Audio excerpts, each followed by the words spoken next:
Hola, ¿qué tal? Muy buen día. Bienvenido a nuestra reunión virtual. Continuamos con nuestro estudio de la primera carta de Pablo a los tesalonicenses. Y pues antes que nada, muchas gracias por abrirnos la puerta de tu casa. Espero que te encuentres muy bien. Y pues mientras, si quieres ir buscando Primera Tesalonicenses capítulo 1, vamos a seguir donde nos quedamos la semana pasada. Y quería empezar eh, comentando un poquito acerca de la importancia que tiene la comunicación, ¿no? A lo mejor en la escuela siempre hablan de, ¿no? Del mensaje emisor, receptor y todo ese tipo de cosas, ¿no? Pero de una forma a lo mejor un poco más práctica, podemos pensar que queremos entregar un mensaje, ¿no? Sobre todo si el mensaje es importante y la importancia que tiene el asegurarnos de que el receptor entienda lo que le estás queriendo decir, ¿no? Un ejemplo para hacerlo un poquito más práctico es que, por ejemplo, yo le quiero comentar a mi esposa que necesito que apague la estufa porque creo que la dejé prendida, ¿no? Entonces digo, ok, cómo le digo esto? Entonces escojo el WhatsApp. Digo, le voy a mandar un mensajito. Entonces, si este mensaje es importante porque dejé la estufa prendida, tengo que asegurarme de ciertas cosas para que el mensaje llegue, ¿no? Entonces, pues tengo que checar que escribí bien el mensaje, no, o sea, cuidar que el autocorrector no haya cambiado alguna cosa, ¿no? No es lo mismo decir, necesito que apagues la estufa, a que diga, necesito que apagues el estofado, ¿no? O sea, esas cosas que de repente hace el WhatsApp.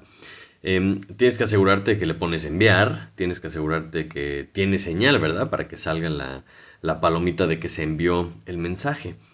Y te quedas ahí un ratito esperando a ver si llega la segunda palomita de que la otra persona recibió el mensaje, ¿no? Y entonces te quedas así un poquito nervioso, con la ansiedad de que, híjole, pues no lo ha visto, ¿no? O sea, está en línea, pero todavía no lo checa, ¿qué está pasando? Y de repente las dos palomitas se vuelven azules, ¿no? Dices, ok, ya lo vio, ya lo leyó, pero ahora ¿por qué no me contesta, no? O sea, ¿qué está pasando? Yo quiero la seguridad de que entendió lo que le estaba diciendo y de que está haciendo algo al respecto. Entonces de repente te sale el mensajito de que está escribiendo, ¿no? Y dices, ok, me está escribiendo, ¿por qué se está tardando, no? O sea, ya dejó el teléfono ahí, me dejó en visto, ¿qué está pasando, no?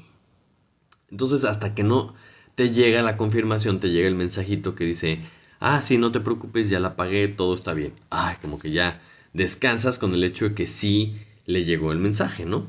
Y esto es una interacción que creo que muchos de nosotros nos podemos identificar porque es algo muy común, pero es importante no solo el comunicarlo, sino asegurarnos de que le llegó el mensaje.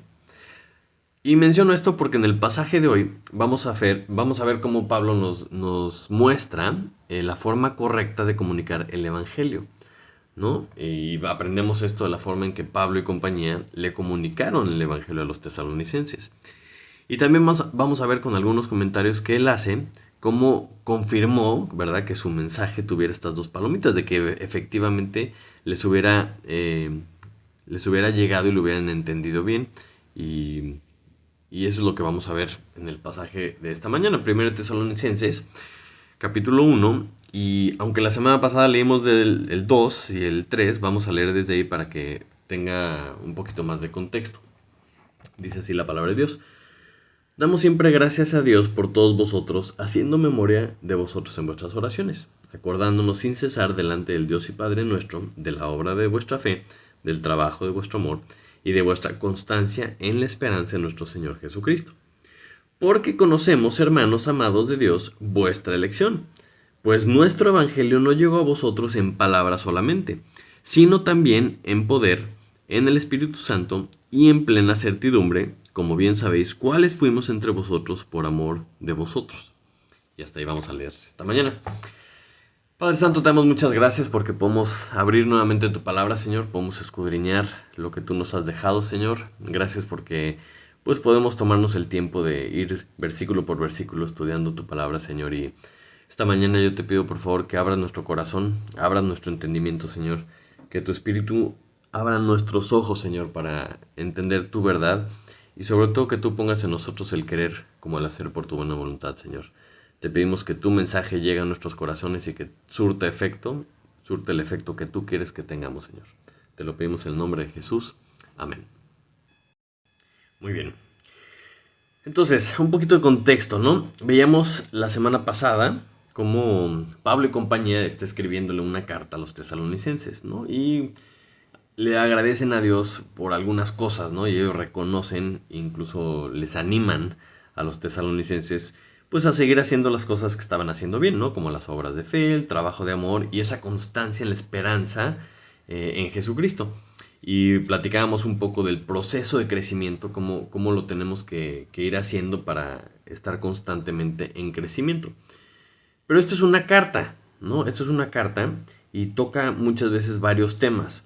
Saca a relucir algunas memorias, ¿no? Algunas cosas que ellos hicieron, cosas que hicieron bien, cosas que hicieron mal, a lo mejor los tesalonicenses. Y después vamos a ver cómo de repente toca ciertos temas que quiere aclarar o que quiere explicar. Pero como es una carta, no es algo lineal. O sea, no es como una clase, ¿ok? O sea, va y viene muchas veces y tenemos que tener esto claro, ¿no? Que no es una clase, es una carta. Entonces, en esta sección que vamos a estudiar, vamos a ver cómo vamos, o sea, cómo ellos hablaron el mensaje del Evangelio y también menciona cómo lo recibieron los tesalonicenses, ¿no? Y cómo ellos, como los escritores, o sea, Pablo, Silvano y Timoteo, comprueban que efectivamente les cayó el 20 y la evidencia de que esto fue cierto, ¿no? Entonces, si quisiéramos hablar de todos estos temas, con estos pedacitos que vamos leyendo, pues sería demasiado. Entonces, lo que vamos a hacer es que lo vamos a dividir en dos.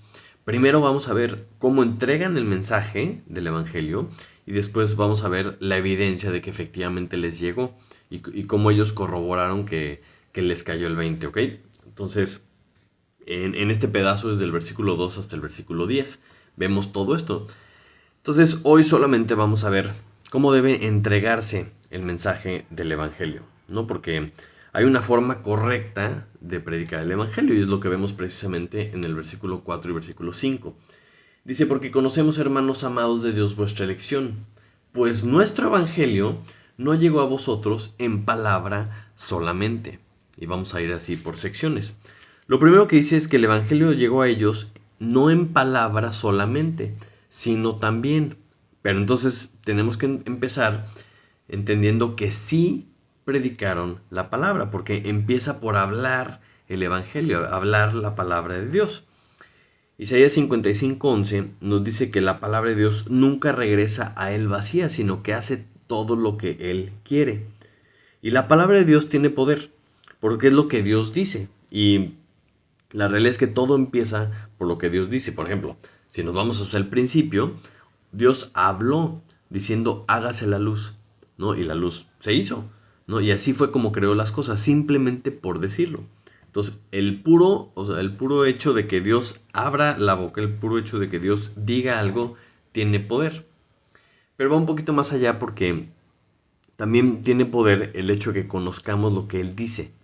Porque la palabra de Dios nos dice qué pasó, nos dice cuál es su plan, nos dice cuál es el futuro. Entonces, al nosotros conocer lo que Dios dijo, esto tiene un cierto poder. Entonces, tenemos que empezar, todo empieza por hablar la palabra de Dios.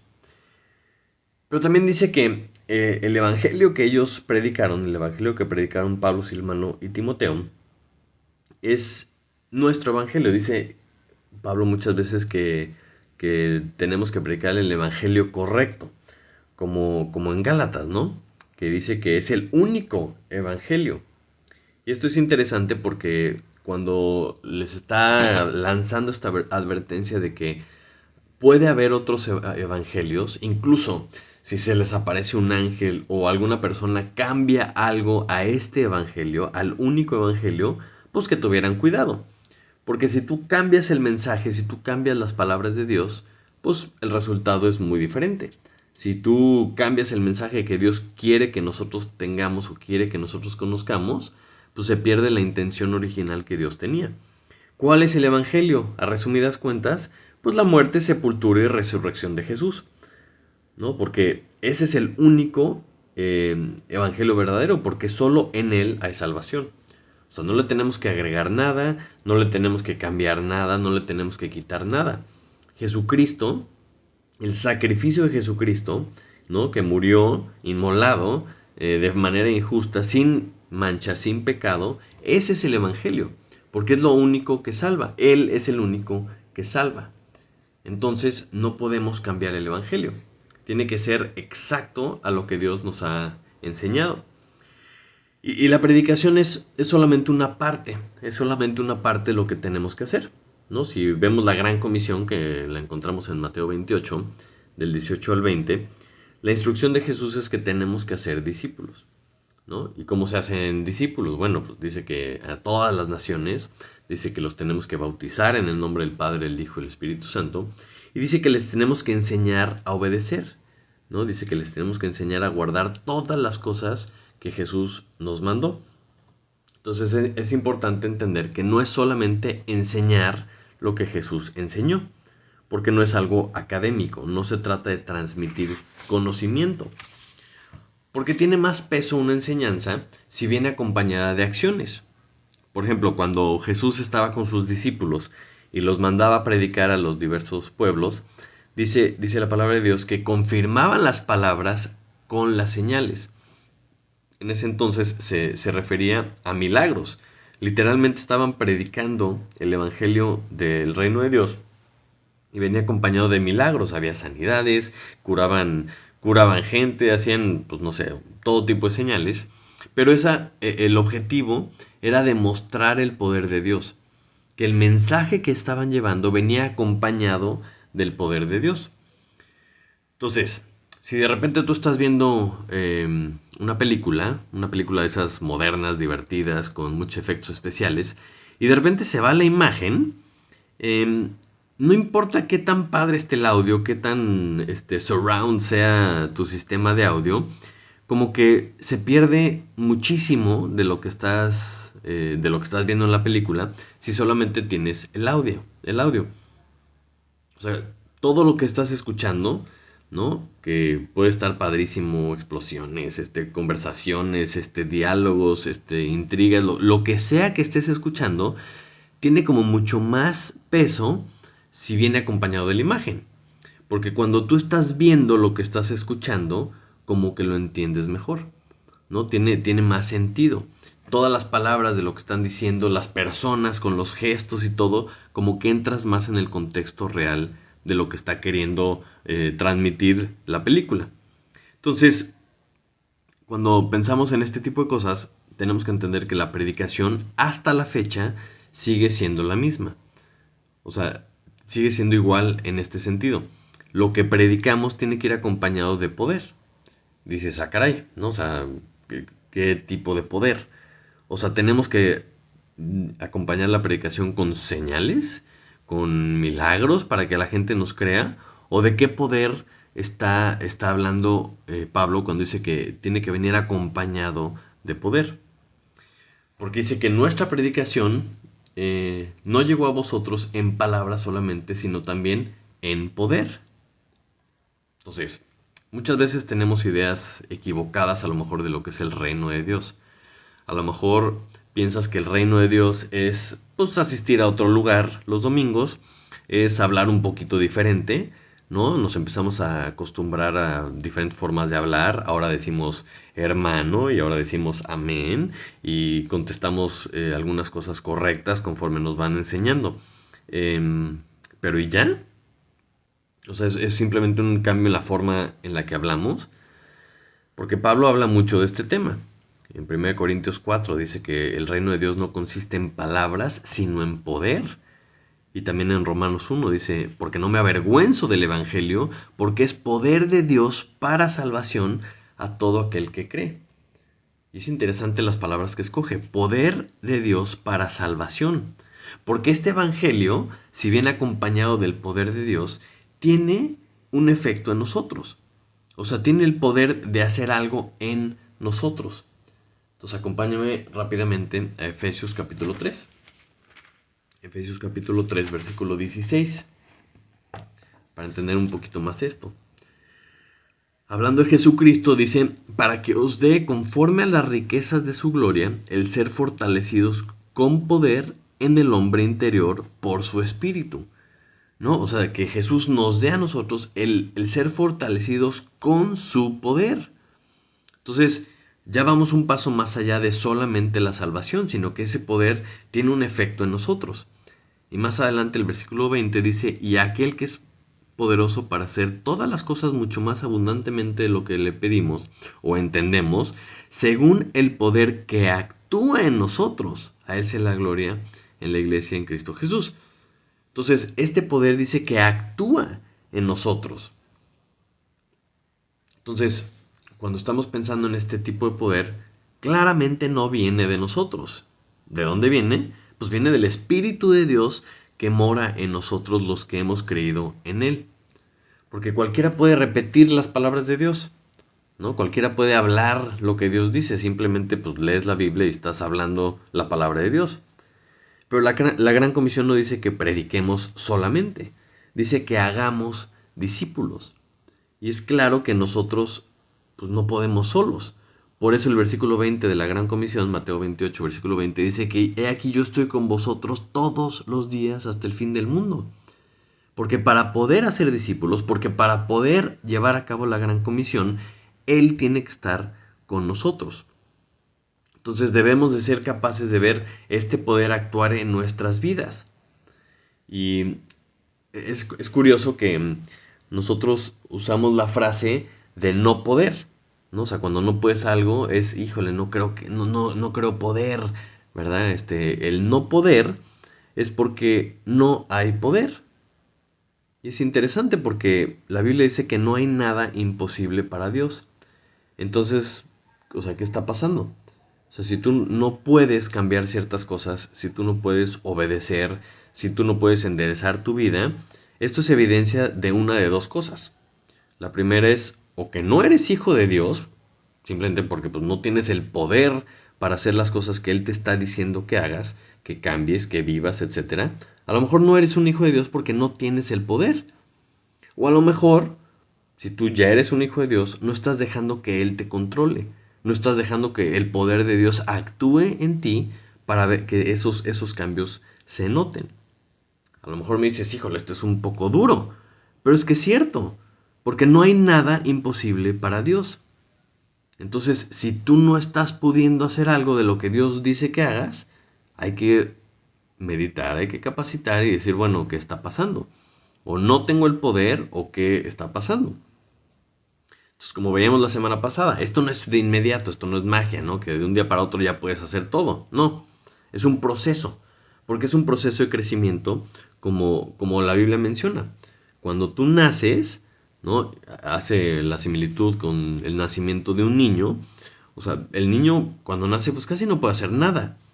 Pero luego hay evidencia del crecimiento, ¿no? Y para que haya crecimiento, pues el inicio obviamente es que necesita haber vida. A lo mejor dices, bueno, esto es muy lógico. Pero es que espiritualmente es igual. O sea, tenemos que tener vida primero para entonces poder ver ese crecimiento.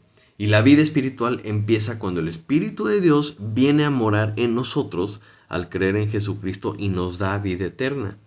¿Y qué es lo que sigue? Ah, bueno, entonces lo que sigue después de nacer, pues es crecer. Y ahí es donde entra el poder de Dios para guiar este crecimiento. Porque este crecimiento es el que va a respaldar las palabras que vayamos a decir en el futuro.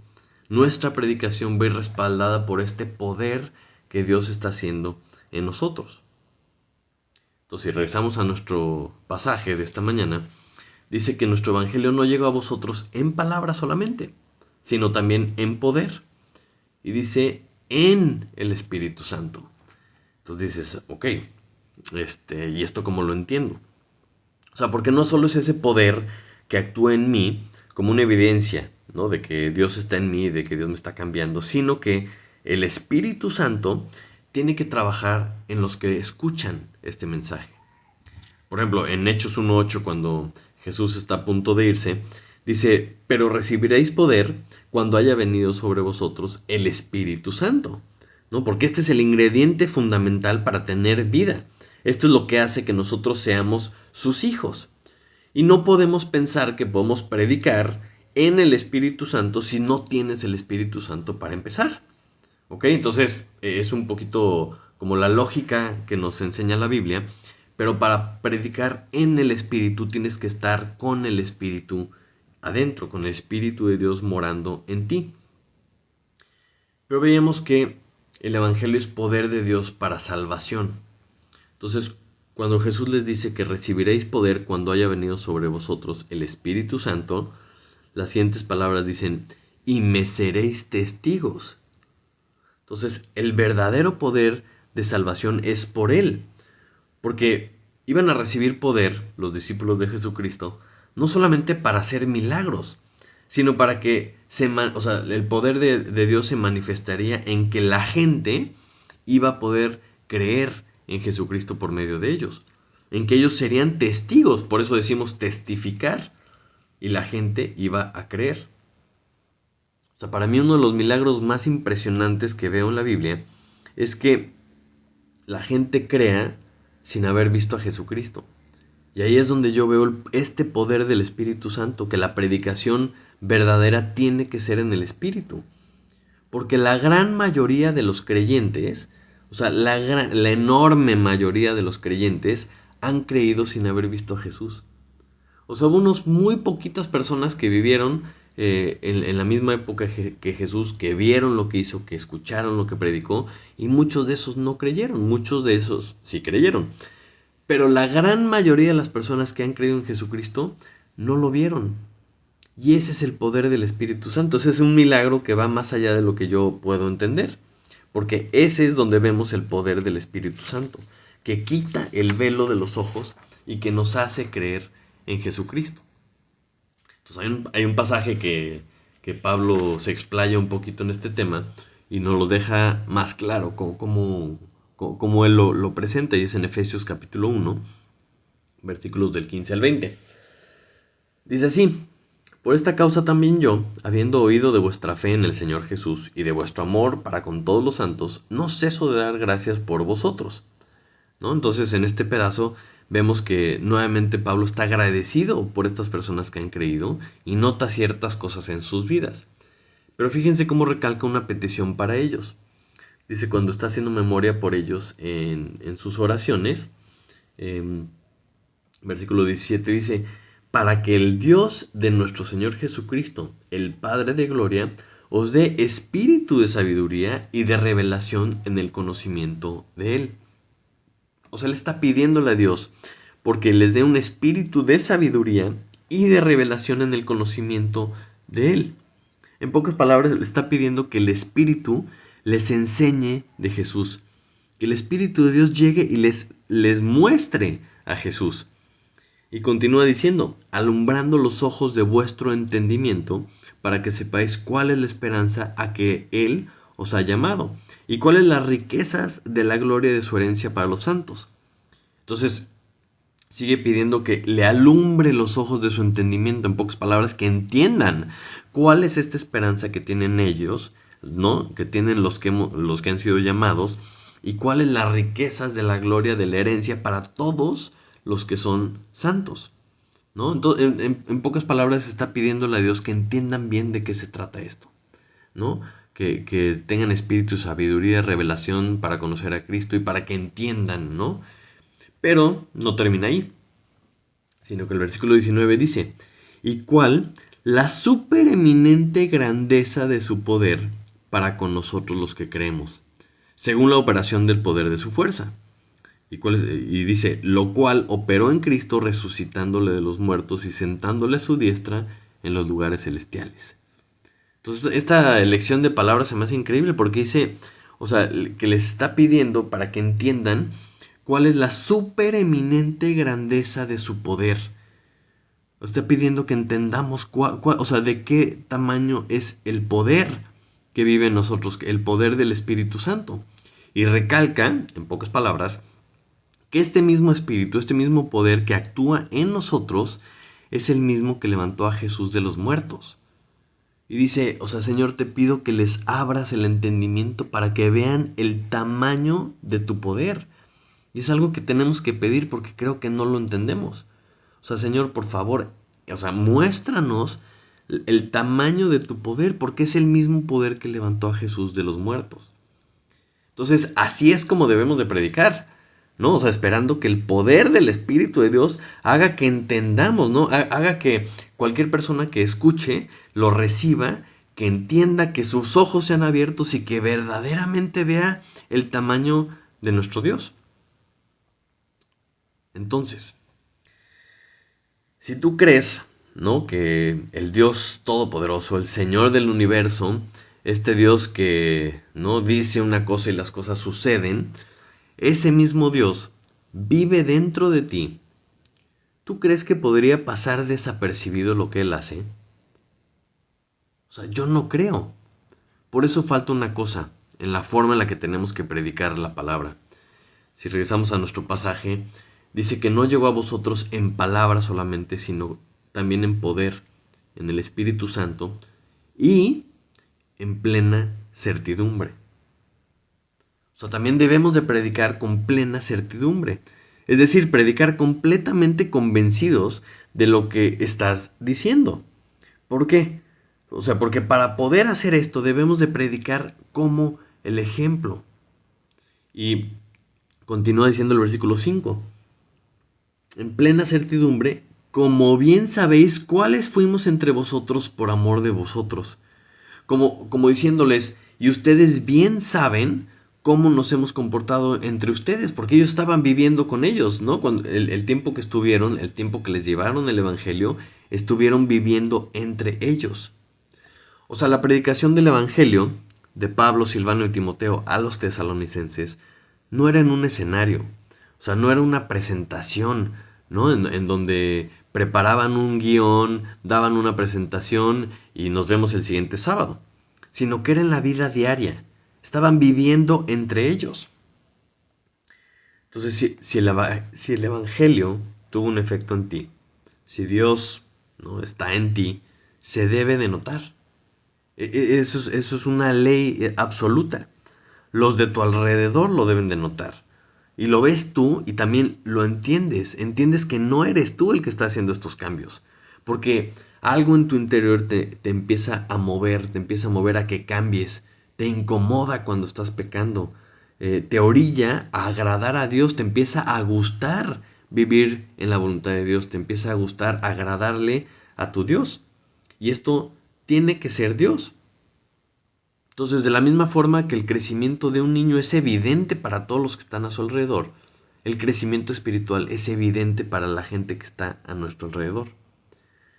Entonces, para que nuestra predicación, vamos a decir, surta efecto, surta el efecto que Dios quiere que tenga, como surtió efecto la predicación de Pablo y compañía a los tesalonicenses, debe estar basada en la palabra de Dios. Debe ir acompañada con el poder de Dios en nuestras vidas. Y tiene que ir en el Espíritu Santo para que la gente pueda entender. Y además tiene que haber evidencia en nuestra propia vida de una vida transformada. Y la forma más fácil de entender que Dios está controlándonos a nosotros, lo encontramos en Gálatas 5:22, hablando del fruto del Espíritu, ¿no? Amor, gozo, paz, paciencia, benignidad, bondad, fe, mansedumbre y templanza. Para mí no hay una forma más clara de entender que Dios está viviendo en mí que empezar a ver estas cualidades, este fruto del Espíritu, de que el Espíritu de Dios está en control de mi vida. Porque empezamos a a sentir este amor que Dios tuvo para las otras personas, ¿no? O sea, que queremos hablarles, queremos que no se pierdan, queremos involucrarnos en sus vidas, empezamos a sentir como que nos importa la gente, este amor que Dios ha tenido para con nosotros. Empiezas a ver de repente cosas inexplicables como que sientes gozo a pesar de que las cosas no van perfectas o a pesar de que las cosas van mal, tú sientes ese gozo que viene de una fuente externa que es directo de Dios. O a lo mejor empiezas a experimentar que cuando te dan una mala noticia tú sientes paz, ¿no? O sea, en un mundo lleno de incertidumbres y de malas noticias tú sientes paz porque estás descansando en Él. O a lo mejor empiezas a ser paciente con tus hermanos, con tus hijos, con tu esposo, con tu esposa, ¿no? Algo que antes no podías y dices, ah, caray, esto no viene de adentro de mí. O a lo mejor lees algo, escuchas algo que dice Dios y lo crees. Lo crees porque, pues porque Él lo dijo. O a lo mejor empiezas a tener dominio propio, te puedes controlar, no gritas como antes, no te enojas como antes y dices, ah caray, esto antes yo no lo podía hacer. Empiezas a ver las cosas que Dios está haciendo en tu vida. Entonces, si tu predicación viene acompañada de todo esto, entonces sí va a tener un efecto mucho más importante, sí va a tener un impacto en la gente que está escuchando. Y eso es lo que está acentuando Pablo, que dice, o sea, cuando nosotros les llevamos el Evangelio, llegó a vosotros no en palabras solamente, ¿no? Sino que también venía con poder, en el Espíritu Santo y en plena certidumbre, porque vieron ustedes cómo vivíamos. Entonces a lo mejor estamos hablando de pues la predicación del evangelio, ¿no? Y a lo mejor tú nunca habías escuchado esto. A lo mejor no entiendes qué es el evangelio. El evangelio de Cristo simplemente son las buenas noticias que Dios nos ha dado. ¿Cuáles son estas noticias? Que Jesús vino a vivir entre nosotros, ¿no? Dios hecho hombre, viviendo entre los hombres para cumplir la ley a la perfección. Vivió entre los hombres pero sin pecado. Y murió injustamente, ¿no? Para tomar el lugar de los pecadores, para pagar esa deuda y poder ofrecer perdón, salvación y justificación a todo el que cree en Él.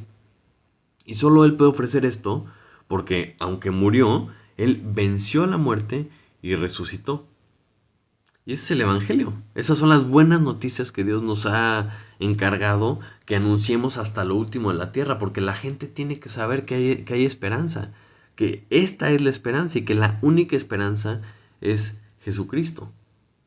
Entonces, si tú tienes alguna duda, si tú tienes esta incertidumbre, acércate, acércate con cualquiera de nosotros, ¿no? Pues para eso estamos, precisamente para explicarte lo que Dios ha dicho. Porque Dios no quiere que vivas con incertidumbre. O sea, Él quiere que estés convencido, que estés seguro, que estés tranquilo, que vivas descansando en lo que Él ha dicho, en lo que Él ha hecho y en lo que Él va a hacer. Porque Él tiene un plan para ti. Y todo, o sea, todo el plan de Dios comienza con reconocerlo a Él, creer en Él y tener esta vida eterna para que empiece tu proceso de crecimiento. Porque vamos a estar una eternidad con Él, los que creemos en Él, pero también en esta vida Él nos da propósito. O sea, a lo mejor tú ya habías escuchado el Evangelio y te lo habían expuesto bien, habían explicado bien, perfecto. Yo te preguntaría, ¿qué efecto tuvo en ti? ¿Lo recibiste? ¿Lo recibiste como un mensaje para ti? ¿O se quedó con dos palomitas grises, no? ¿Qué efecto tuvo en ti? No, yo sí lo recibí, ¿no? Yo sí creo en Cristo, perfecto. Entonces tú eres un hijo de Dios, como dice la palabra. Todo aquel que en Él cree no se pierde, tiene vida eterna, es hecho hijo de Dios. Amén. Entonces yo te preguntaría, si eres hijo de Dios, ¿se nota? O sea, ¿se nota que estás creciendo? Porque muchas veces me ha pasado, ¿verdad? Que sientes que no eres digno o no puedes predicar la palabra de Dios porque no la podemos predicar en poder, no la podemos predicar en Espíritu Santo y en plena certidumbre, porque pues no vivimos como sabemos que debemos de vivir. Entonces dices, mejor no hablo porque mi vida no es ejemplar, ¿no? Yo te diría que si hemos entendido el Evangelio, ¿no? Si te ha caído el 20, o sea, tienes que entender que se trata de Dios. Es algo que nos tiene que caer el 20 a todos. Todo es de Él, por Él y para Él. Y nuestra vida entra en ese todo. O sea, todo es para Dios. Y tienes que entender que Dios no exige perfección total y absoluta. Lo que Él exige es entrega total. Porque esa perfección que veíamos el domingo pasado, ese proceso de llegar a la perfección, es algo que Él hace, nosotros no podemos hacer.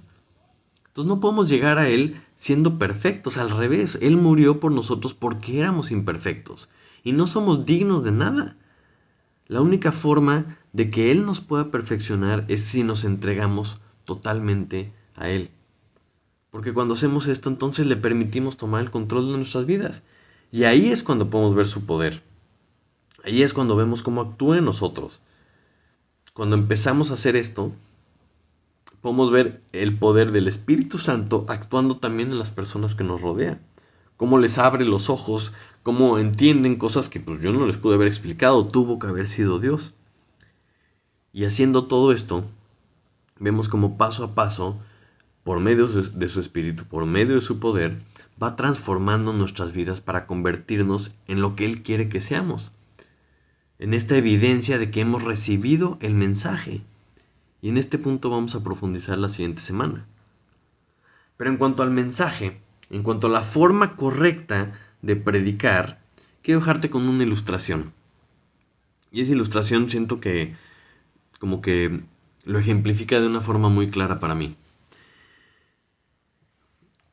La música, ¿no? La música puede ser espectacular, pero la música empieza por la parte escrita, ¿no? Tienes la partitura y tienes las notas. Y tú te puedes aprender las notas. Do, re, si, do, mi, fa, do. Ok. Te sabes las notas. Pero, ¿podrías decir que eso es música? ¿Eso es en realidad lo que se escribió? Si tú comparas la música escrita con la música tocada, vamos a pensar en un violín, ¿no? Como las mismas notas que tú estás recitando, ahora las tocas con un violín, ¿no? Con el tiempo adecuado. Dices, wow, ese es el verdadero sonido de las notas. Pero a esa melodía, acompáñala con una voz padrísima, con con una letra de esas llegadoras súper bonitas, súper bien ejecutada. Y dices, ok, esto empieza a agarrar mucho más forma, ¿no? ¿Y qué tal si ahora acompañas este violín, esta voz y la letra que está muy bonita, con una orquesta, con muchísimos instrumentos, todos conociendo perfectamente la música, todos juntos en sincronía? Empiezas a tener una sinfonía que te pone la piel chinita.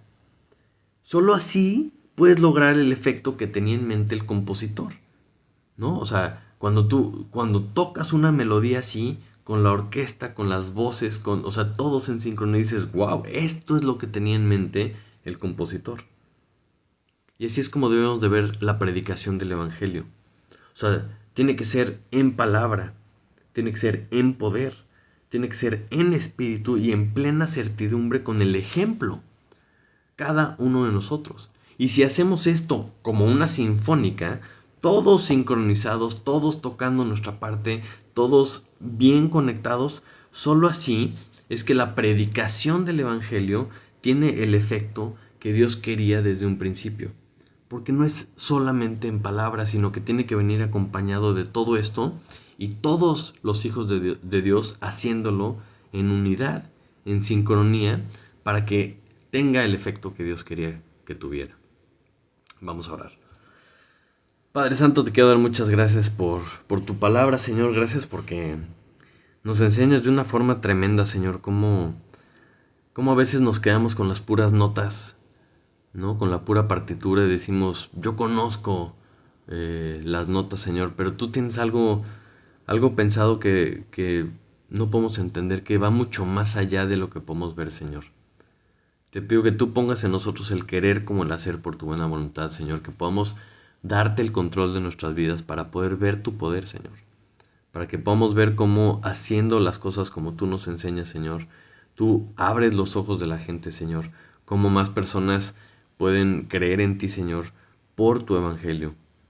Te pido que nosotros, Señor, como iglesia, seamos una sinfónica que estamos predicando tu palabra, Señor, en sincronía, que estamos viviendo verdaderamente en el Espíritu, Señor, que estamos haciendo las cosas en tu poder, Señor. Te pedimos que esto sea una verdad y que podamos alcanzar hasta el último de la tierra, Señor.